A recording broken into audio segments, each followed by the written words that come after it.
Assalamualaikum warahmatullahi wabarakatuh. Bapak Ibu guru hebat, hari ini mari kita bahas tentang soal PCK PPG untuk guru kelas. Dan tentunya untuk video kali ini jangan lupa untuk diskusi ketika nanti teman-teman menemukan ada jawaban atau pembahasan yang salah. Oke, kita langsung ke soal yang pertama. Nah, untuk soal yang pertama, seorang guru ingin menggunakan metode diskusi kelompok kecil untuk meningkatkan pemahaman siswa tentang materi perkalian dan pembagian. Dan pertanyaannya, manakah langkah yang paling tepat untuk dilakukan guru agar pembelajaran tersebut berjalan efektif? Yang A, guru membagi kelompok berdasarkan nilai ujian sebelumnya. Yang B, guru memberikan soal yang mudah kepada semua kelompok. Yang C, guru menyediakan panduan diskusi yang terstruktur dan memfasilitasi proses diskusi. Yang D, guru memberikan kebebasan penuh kepada siswa untuk menentukan topik diskusi. Nah, untuk soal nomor satu ini, kira-kira jawaban yang tepat adalah Oke, jadi untuk soal nomor satu ini jawaban yang tepat adalah yang C, yaitu guru menyediakan panduan diskusi yang terstruktur dan memfasilitasi proses diskusi.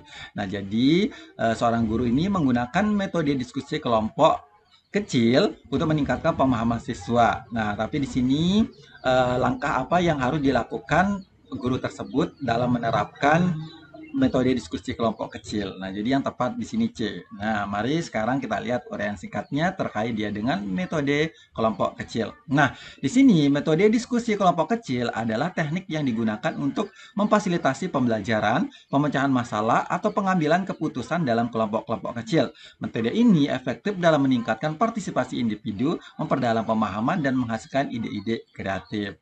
Nah, di sini juga diskusi kelompok kecil ini ternyata efektif jika ada panduan yang terstruktur sehingga siswa bisa fokus dan terarah dalam menyelesaikan masalah. Maka itu guru bertindak sebagai fasilitator untuk memastikan setiap kelompok berjalan sesuai tujuan. Oke, sekarang kita lanjut ke soal nomor 2. Nah, untuk soal nomor 2, dalam pengajaran konsep pecahan kepada siswa kelas 4, guru menghadapi kesulitan karena beberapa siswa masih bingung membedakan antara pembilang dan penyebut. Nah, pertanyaan di sini, apa yang sebaiknya dilakukan guru untuk memperbaiki pemahaman siswa? Yang A, guru memperbanyak latihan soal pecahan. Yang B, guru menggunakan alat peraga konkret untuk menjelaskan konsep pecahan. Yang C, guru memberikan PR lebih banyak terkait pecahan. Yang D, guru melompati materi tersebut dan melanjutkan ke materi berikutnya. Nah, untuk selama dua ini, kira-kira jawaban yang tepat yang mana? Oke, jadi untuk selama dua ini jawaban yang tepat adalah yang B, yaitu guru menggunakan alat peraga konkret untuk menjelaskan konsep pecahan. Nah, ini ya, untuk kesulitan yang dihadapi oleh siswa, yaitu kebingungan untuk membedakan antara pembilang dan penyebut. Nah, di sini guru, cara gurunya itu adalah dengan menggunakan alat peraga konkret. Nah, di sini kita lihat penjelasannya. Untuk penggunaan alat peraga konkret ini seperti potongan kue atau kertas yang dibagi dapat membantu siswa memahami secara visual dan manipulatif perbedaan antara pembilang dan penyebut. Nah, ini ya cara guru tersebut. Nah, teman-teman juga memiliki beberapa cara supaya proses pembelajaran semakin baik dan tentunya lebih efektif dan pemahaman siswa juga lebih cepat. Nah, di sini ada beberapa cara ketika kita mau menerapkan proses pembelajaran ini supaya siswa lebih cepat paham. Nah, di sini yang pertama yaitu penjelasan yang lebih jelas dan sederhana, di mana guru dapat menjelaskan konsep atau materi dengan cara yang lebih sederhana dan jelas. Kemudian menggunakan bahasa yang sesuai dengan tingkat pemahaman siswa. Kemudian penggunaan analogi atau contoh nyata juga dapat membantu. Yang kedua, di sini menggunakan metode pembelajaran aktif. Siswa cenderung memahami lebih baik jika mereka aktif terlibat dalam proses pembelajaran. Metode seperti diskusi, kemudian kerja kelompok, presentasi, atau eksperimen bisa meningkatkan pemahaman. Yang ketiga di sini memvariasikan gaya mengajar. Nah, tidak semua siswa belajar dengan cara yang sama. Menggunakan variasi gaya mengajar seperti visual, auditory, kinestetik, dan diskusi dapat membantu memenuhi kebutuhan pembelajaran yang berbeda. Berikutnya, yang keempat di sini adalah bimbingan individu. Nah, memberikan waktu untuk bimbingan individual kepada siswa yang mengalami kesulitan agar mereka bisa mendapatkan penjelasan yang lebih mendetail dan sesuai dengan kebutuhan mereka. Dan tentunya ada beberapa poin-poin yang lain, tapi untuk saat ini cukup 4 yang kita buat ya. Oke, sekarang kita lanjut ke soal nomor 3. Nah, untuk soal nomor 3, Seorang guru menggunakan pendekatan inquiry dalam mengajarkan konsep energi pada siswa kelas 4. Nah, langkah pertama yang harus dilakukan guru adalah yang A memberikan definisi energi secara detail, yang B menyajikan masalah atau fenomena yang menimbulkan pertanyaan di benak siswa, yang C membagikan buku teks yang membahas energi secara lengkap, yang D meminta siswa untuk membuat kesimpulan tentang energi. Nah, untuk selama tiga ini, kira-kira jawaban yang tepat yang mana? Oke, untuk selama tiga ini, jawaban yang tepat adalah yang B, yaitu menyajikan masalah atau fenomena yang menimbulkan pertanyaan di benak siswa. Nah, jadi ingat ya, ini seorang guru menggunakan pendekatan inquiry, kemudian untuk langkah pertamanya kira-kira yang cocoknya yang mana. Ya, oke. Sekarang kita lihat nih pembahasan singkatnya. Nah, jadi kita apa namanya? Kita lihat pengertian dari pendekatan inquiry tersebut ya. Pendekatan inquiry dalam pembelajaran adalah pendekatan sekaligus model pengajaran yang menekankan pada proses pencarian dan penemuan pengetahuan melalui eksplorasi dan investigasi oleh peserta didik. Nah, dalam pendekatan ini, siswa didorong untuk mengajukan pertanyaan, kemudian merumuskan hipotesis, kemudian mengumpulkan data, serta menganalisis dan menarik kesimpulan berdasarkan bukti yang ditemukan. Nah, ini ya terkait dengan pendekatan inquiry. Nah, berikutnya ini ketika kita menerapkan, kita harus memperhatikan langkah-langkah dari pendekatan inquiry yang bisa sekaligus menjadi model. Nah, jadi di sini ya ada beberapa langkah-langkahnya atau sintaknya. Nah, yang pertama di sini merumuskan pertanyaan atau masalah, di mana siswa atau guru merumuskan pertanyaan yang akan dieksplorasi. Kemudian yang kedua di sini menyusun hipotesis, siswa membuat dugaan sementara tentang jawaban dari pertanyaan yang diajukan. Yang ketiga mengumpulkan data, siswa mengumpulkan informasi atau data yang relevan melalui eksperimen, pengamatan, wawancara, atau studi pustaka. Yang keempat di sini adalah menganalisis data. Siswa menganalisis data yang telah dikumpulkan untuk mencari pola atau jawaban terhadap pertanyaan awal. Yang kelima, menarik kesimpulan. Nah, siswa menarik kesimpulan berdasarkan hasil analisis data yang telah dilakukan. Yang keenam, mengomunikasikan hasil. Siswa mempresentasikan hasil penemuan mereka kepada teman-teman atau guru. Nah, ini ya untuk langkah-langkah penerapan pendekatan inquiry atau model pembelajaran inquiry. Nah, di sini untuk soal yang di sini yang ditanyakan itu adalah langkah awal atau langkah pertama ketika seorang guru ingin menerapkan pendekatan inquiry ya. Nah, jadi bagi teman-teman saran saya untuk mengingat langkah-langkah dari model pembelajaran inquiry karena sintak-sintaknya itu atau soal-soalnya itu terkadang di bagian kedua, ketiga, keempat atau yang bagian-bagian lain. Nah, jadi penting untuk teman-teman mengingat langkah-langkah penerapan pembelajaran inquiry ini ya. Oke, sekarang kita lanjut ke soal nomor 4. Nah, untuk soal nomor 4, seorang guru ingin menerapkan pembelajaran diferensiasi di kelasnya yang terdiri dari siswa dengan beragam kemampuan dan gaya belajar.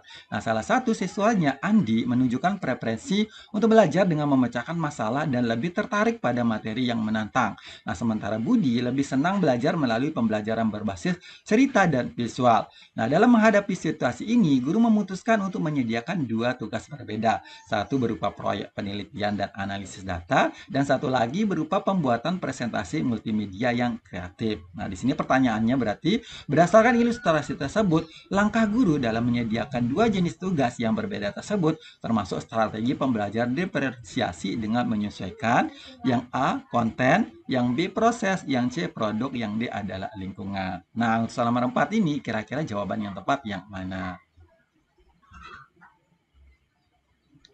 Oke, jadi untuk soal nomor 4 ini, jawaban yang tepat adalah yang C, yaitu produk. Nah, ini terkait dia dengan pembelajaran diferensiasi ya, untuk strateginya. Nah, sekarang kita lihat urian singkatnya terkait dia dengan pembelajaran diferensiasi. Nah, di sini, guru menyelesaikan produk pembelajaran, yaitu bagaimana siswa menunjukkan pemahaman mereka terhadap materi. Andi diberi tugas berupa proyek penelitian yang lebih analitis, sedangkan Budi diberi tugas yang berbasis visual dan kreatif. Nah, ini gurunya menyesuaikan sesuai dia dengan gaya belajar siswa yang ditemukannya. Makanya di sini lebih strateginya ke produk yang dibedakan oleh guru tersebut. Nah, sekarang di sini untuk lebih jelasnya kita bahas singkat tentang pembelajaran diferensiasi ya. Nah, di sini pendekatan pembelajaran diferensiasi adalah metode pengajaran yang disesuaikan dengan kebutuhan, kemampuan, minat, dan gaya belajar masing-masing siswa dalam satu kelas. Nah, tujuan utamanya adalah memastikan bahwa semua siswa, meskipun memiliki perbedaan individu, dapat belajar secara optimal dan mendapatkan pengalaman belajar yang bermakna. Dalam pembelajaran diferensiasi, guru mengakui bahwa siswa memiliki tingkat kesiapan yang berbeda, serta berbagai cara dalam memproses informasi dan mengekspresikan apa yang telah mereka pelajari. Nah, berikutnya di sini ada beberapa strategi guru dalam menerapkan pendekatan pembelajaran diferensiasi. Yang pertama, harus diferensiasi konten, di mana guru menyajikan materi yang berbeda sesuai dengan tingkat kemampuan siswa. Kemudian siswa yang lebih mampu mungkin diberikan materi yang lebih menantang, sementara siswa yang butuh bantuan tambahan mungkin diberikan materi yang lebih dasar atau disajikan dalam bentuk yang lebih sederhana. Nah, yang kedua di sini diferensiasi proses. Cara siswa belajar dapat disesuaikan. Beberapa siswa mungkin belajar lebih baik melalui diskusi kelompok, sementara yang lain lebih suka belajar secara mandiri atau melalui eksplorasi proyek. Oke, yang ketiga di sini adalah diferensi produk. Nah, guru memberikan pilihan cara bagi siswa untuk menunjukkan pemahaman mereka. Misalnya, seorang siswa dapat membuat presentasi, sementara yang lain mungkin menulis esai atau membuat visual. Yang keempat di sini adalah diferensiasi lingkungan. Nah, lingkungan belajar juga dapat disesuaikan. Beberapa siswa mungkin membutuhkan suasana yang tenang, sementara yang lain dapat belajar lebih baik dalam kelompok dengan aktivitas interaktif. Nah, kelima di sini ada diferensiasi berdasarkan minat. Nah, di sini siswa diberikan kesempatan untuk belajar melalui topik atau kegiatan yang mereka minati, sehingga mereka lebih termotivasi dan mengikuti pelajaran. Oke, sekarang kita beralih ke soal yang nomor 5. Nah, untuk soal 5, sebuah kelas IPA sedang mempelajari tentang siklus air. Nah, guru menggunakan pendekatan discovery learning untuk membantu siswa memahami proses ini. Guru meminta siswa untuk melakukan pengamatan langsung terhadap fenomena penguapan dan kondensasi dengan menggunakan alat sederhana seperti cangkir, air panas, dan es batu. Setelah melakukan pengamatan, siswa diminta untuk menyusun hipotesis tentang bagaimana air berubah dari bentuk air, cair ke gas dan kembali lagi menjadi cair. Nah, guru kemudian membimbing diskusi untuk menguji hipotesis tersebut. Dan siswa diminta menyimpulkan bagaimana siklus air bekerja berdasarkan temuan mereka. Berdasarkan ilustrasi tersebut, bagaimana peran guru dalam menerapkan model pembelajaran discovery learning. Yang A di sini, guru memberikan informasi lengkap tentang siklus air kepada siswa sebelum pengamatan dilakukan. Yang B, guru mendorong siswa untuk menemukan konsep siklus air secara mandiri melalui pengamatan dan eksperimen. Yang C, guru mengarahkan siswa untuk menghafalkan siklus air tanpa melakukan pengamatan. Yang D, guru memimpin seluruh proses pembelajaran dan memberikan jawaban pada setiap pertanyaan yang muncul. Nah, untuk soal nomor 5 ini, kira-kira jawaban yang tepat yang mana? Oke, sekarang untuk soal nomor 5, jawaban yang tepat adalah yang B, yaitu guru mendorong siswa untuk menemukan konsep siklus air secara mandiri melalui pengamatan dan eksperimen. Oke, sekarang kita lihat uraian singkatnya ya. Jadi, pada model pembelajaran discovery learning, guru berperan sebagai fasilitator yang membantu siswa untuk menemukan pengetahuan baru secara mandiri. Model ini menekankan pada proses belajar yang aktif di mana siswa dilibatkan dalam kegiatan yang menuntut mereka untuk mengeksplorasi, mengamati, dan membuat kesimpulan sendiri. Oke, di sini pada ilustrasi tersebut, di sini ya guru mengatur situasi pembelajaran di mana siswa berperan sebagai peneliti. Mereka diberi kesempatan untuk melakukan pengamatan terhadap proses penguapan dan kondensasi yang merupakan bagian dari siklus air. Nah, kemudian guru mendorong siswa untuk membuat hipotesis berdasarkan apa yang mereka lihat dan alami. Dalam proses ini, siswa belajar untuk berpikir kritis, menganalisis data, dan menguji asumsi mereka sendiri. Nah, setelah proses pengamatan, guru memandu diskusi untuk membantu siswa mengevaluasi hipotesis mereka dan merumuskan kesimpulan. Hal ini menciptakan pengalaman belajar yang lebih mendalam karena siswa tidak hanya menghafal konsep siklus air, tetapi benar-benar memahaminya melalui pengalaman langsung. Oke, di sini juga ada beberapa langkah-langkah penerapan discovery learning yang teman-teman harus pahami. Di mana langkah yang pertama adalah stimulasi. Nah, di sini guru memberikan masalah, situasi, atau fenomena yang merasa rasa ingin tahu siswa. Misal, guru memberikan pertanyaan pemicu atau permasalahan yang berkaitan dengan topik yang akan dipelajari. Nah, yang kedua di sini adalah identifikasi masalah. Nah, siswa diminta untuk mengidentifikasi dan merumuskan masalah atau pertanyaan yang relevan berdasarkan fenomena atau situasi yang diberikan. Nah, dalam tahap ini, siswa belajar berpikir kritis dan menemukan fokus masalah yang akan dicari solusinya. Yang ketiga di sini adalah pengumpulan data. Nah, siswa mengumpulkan informasi, data, atau fakta yang relevan dengan masalah yang telah dirumuskan. Mereka dapat mencari data melalui eksperimen, observasi, diskusi kelompok. Nah, di sini untuk yang keempat, pengolahan data. Nah, di sini siswa menganalisis data yang telah dikumpulkan untuk menemukan pola, hubungan, atau konsep-konsep yang tersembunyi. Dalam proses ini, siswa diajak berpikir analitis dan mencoba membuat generalisasi atau hipotesis. Nah, yang kelima di sini adalah verifikasi. Hipotesis atau kesimpulan yang telah dibuat oleh siswa diuji atau diverifikasi untuk memastikan kebenarannya. Guru membantu memfasilitasi proses ini agar siswa dapat melakukan refleksi terhadap solusi yang mereka temukan. Nah, yang keenam atau yang terakhir adalah kesimpulan. Siswa menarik kesimpulan dari hasil penemuan mereka dan mempresentasikan pengetahuan atau keterampilan baru yang telah mereka peroleh.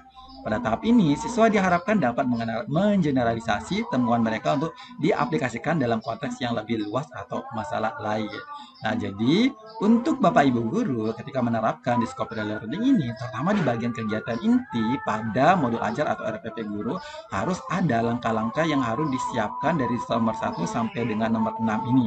Nah, jadi itu perlu teman-teman perhatikan. Nah, nanti pada saat soalnya terkait dia dengan discovery learning, teman-teman juga paham karena biasanya soal untuk PCK itu kadang yang di bagian 4 kira-kira kegiatan A, misalnya 4 pengolahan data, kira-kira kegiatan apa yang cocok yang dilakukan oleh siswa berdasarkan materi yang telah diberikan ilustrasinya di soal. Nah, jadi pemahaman sintak dari mode-mode pembelajaran itu sangat penting ya, teman-teman.